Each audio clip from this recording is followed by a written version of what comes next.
Um idoso, identificado como Otacílio Soares de Araújo, de 64 anos. Esse senhor aqui, ele acabou morrendo após ser atacado por um porco no povoado de Capivara, aqui no município de Batalha. E as testemunhas informaram que o animal pesa cerca de 150 quilos e o animal estava solto na rua quando acabou atacando, o Otacílio de uma forma, bastante violenta. Ele mordeu a vítima. Eu vou voltar agora ao vivo com o WT, o William Tavares, para que o WT possa nos trazer informações, porque é uma história terrível e um risco muito grande, porque nós temos em alguns pontos, alguns porcos que acabam ficando soltos nas ruas. Inclusive aqui acontecia muito, não sei se ainda acontecia, se ainda nunca mais eu vi.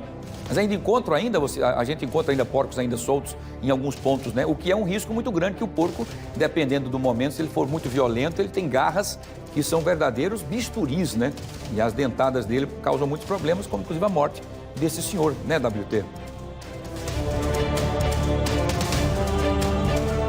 Exatamente, viu, Wilson? E a gente vai começar a nossa entrevista aqui no Centro de Zoonoses, principalmente por essas doenças que podem ser transmitidas pelo porco.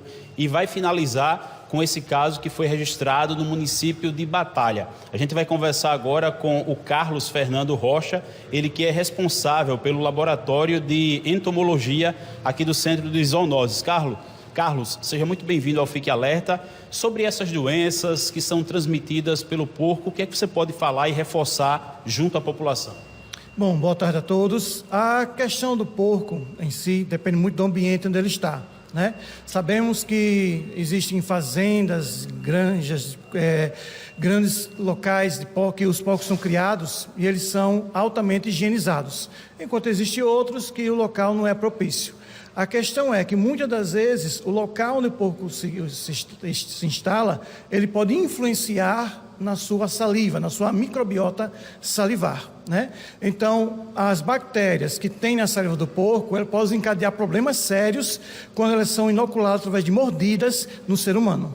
Aqui na parte alta, Carlos, de Maceió, tem muitos locais que já foram notificados, já foram fechados pela vigilância devido à criação irregular de porcos? Olha, a criação irregular de porcos, ela é fiscalizada, de acordo com os padrões sanitários das leis municipais do nosso município, e tendo a pocilga, ela é orientada a se desfazer da pocilga por conta da lei municipal proibir a criação dessas pocilgas. Então, nós, Vigilância de Zoonoses, junto com a Vigilância Sanitária, estamos sempre atentos quanto à fiscalização desses locais.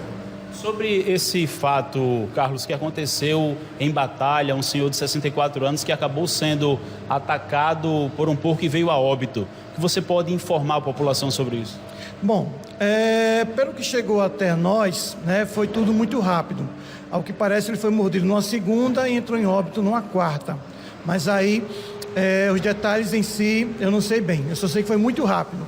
Acontece que, pela rapidez que foi ocasionada a morte do senhor, o falecimento, provavelmente foi uma sepsemia, ou seja, uma bactéria, um conjunto de bactérias que entrou na corrente sanguínea, se espalhou por todo o corpo desse senhor, atacando os órgãos, e ele teve provavelmente falência múltipla de órgãos pela alta infecção bacteriana. Então, o que podemos inferir, somente conjecturar, não mais do que isso, é que ele teve uma sepse devido à alta carga bacteriana que estava na saliva, ou que está na saliva do porco que o mordeu. Se uma pessoa, por exemplo, levar uma mordida de porco, então qual é o primeiro procedimento a ser seguido? Isso, primeira coisa, deve ser encaminhado, à unidade de emergência e comunicar imediatamente que foi mordido por um porco, Porque aí o profissional que vai atender já vai ter a noção que ele deve entrar com uma medicação de ataque para poder minimizar os danos que aquelas bactérias vão causar na pessoa. Então, é imediatamente correr, ir até a unidade de emergência para que sejam tomadas providências o mais rápido possível. Essas informações que você está transmitindo agora são muito importantes, porque de repente a pessoa, o porco é um animal inofensivo, levei essa mordida, vou só ficar em casa mesmo, e o pior, infelizmente, pode acontecer. Então vamos inferir duas coisas que podem acontecer. Primeira coisa, um porco, que é um mamífero, ele pode estar cometido pela doença raiva, principalmente no nosso interior, né, sertão, agreste, que temos casos de raiva em morcego. Então, nunca se sabe se algum morcego estava se alimentando do sangue do porco, o porco contraiu a raiva e a raiva pode ser passada para o ser humano. Provavelmente não foi esse caso, porque casos de raiva por mordida de animais, elas são demoradas. O vírus da raiva demora até 30 dias para se manifestar.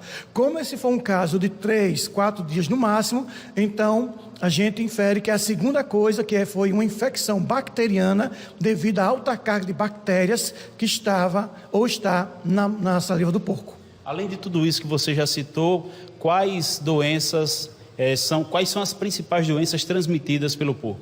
Bom, a principal, né, é uma bactéria chamada do grupo Streptococcus. Ela sim pode provocar a chamada septicemia, ou seja, entrar em contato com a corrente sanguínea do ser humano, ela se espalha, provoca infecção generalizada, pode causar a falência múltipla de órgãos e a pessoa vinha a falecer por conta disso. Então essa é a principal. Tanto é que ano passado foi feita uma pesquisa, pela primeira vez foi feita uma pesquisa da saliva do porco aqui no Brasil e foi detectado que o porco ele pode vir a ter uma alta carga dessa bactéria, Streptococcus. Então provavelmente possa ser que foi isso que aconteceu com esse senhor que acabou falecendo. Diariamente, como essas informações tão úteis, elas chegam e são reforçadas junto à população? Bom, a população é que dá o feedback, né? Então, casos como esse chegam até nós, então a gente, enquanto município, a gente se preocupa com o nosso município, enquanto Estado, existem órgãos, né, competentes para fazer esse acompanhamento, como já devemos estar fazendo o órgão competente do Estado para caso de batalha, mas a gente sempre recebe o feedback da população, que é importante que qualquer alteração animal, qualquer doença, mordida, etc., que seja notificado aos órgãos competentes para que eles tomem conhecimento e já ajam imediatamente para evitar novos acontecimentos. Muito obrigado, Carlos, por suas informações. Ao Fique Alerta, portanto, Wilson, informações que são de grande utilidade, né? Seguir essas recomendações, essas dicas que foram transmitidas pelo Carlos, ele que é biólogo do Centro de Zoonoses. Volto contigo.